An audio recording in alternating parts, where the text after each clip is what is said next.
Study Bassers! Before we talk about bass technique, I want to give you a few thoughts and perspectives on it. So playing a musical instrument it's really one of the most complex things that a human can do. If you think about it, that one activity connects so many different things, motor skills and your hearing and memory, timing, all sorts of different skills all combined into one thing. And really nothing else in life has prepared you to play an instrument. So, you have to be very patient with yourself, and a lot of times things are going to seem just impossible to do at first. But you have to remember, other people can do it, and so can you.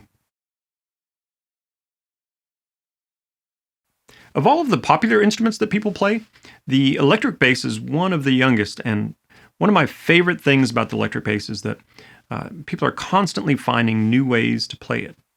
And that's just a tradition among bass players. The bass players are explorers. And that's a tradition that I hope that you carry on too.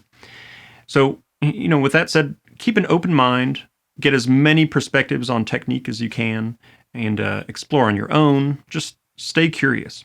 And you just have to remember that there's not one right way to play the bass. Now, while there's not one right way to play the bass, there are definitely better and worse ways to play the bass. And if you look at all of the greatest bass players, they all have very different technique from one another. But they also have a lot of things in common with one another.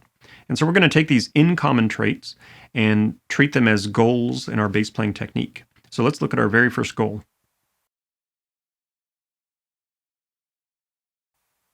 Musicians, especially string players, suffer a lot of hand injuries. So it's just a risk that you take when you play, and you can't completely avoid it. But there are a lot of good practices that will hopefully help you avoid any kind of debilitating injury.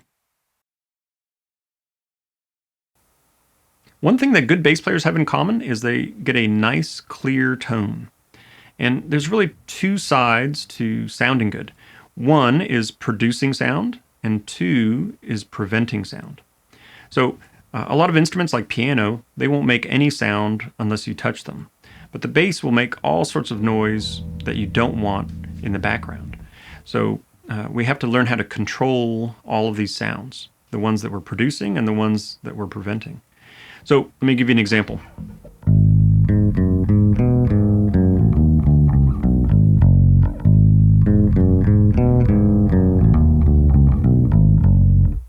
That sounds awful, right? So we need to clean that up. So if I clean it up,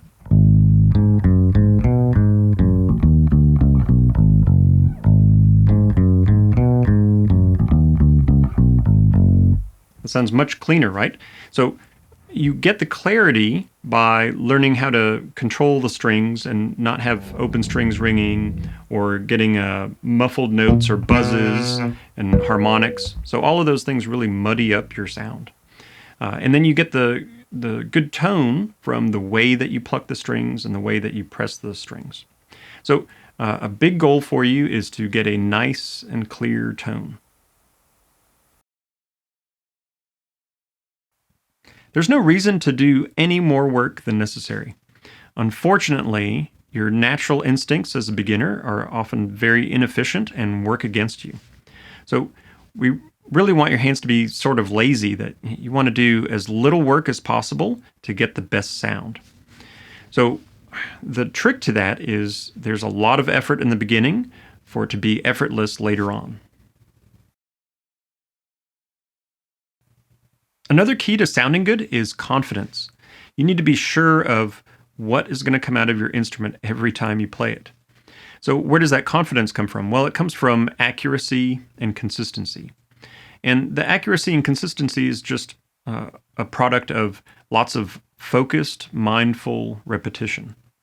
So with enough practice, all of that accuracy just becomes automatic.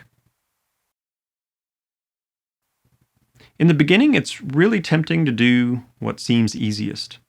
And that's a big problem for people teaching themselves, because what seems easy in the beginning might come back to haunt you later on as a bad habit. So I'm going to try to steer you clear of a lot of those things that students think are a good idea in the beginning, but later on come back to haunt them. As I said, there's not one right way to play. So in the upcoming technique lessons, I'm going to show you versatile techniques that meet all of these different goals and won't limit you as you advance. Now, my real hope is that you just use this as a strong foundation to develop your own unique sound.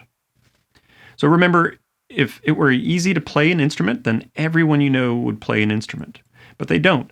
So it just takes time and effort. So just stick to it and be patient with yourself.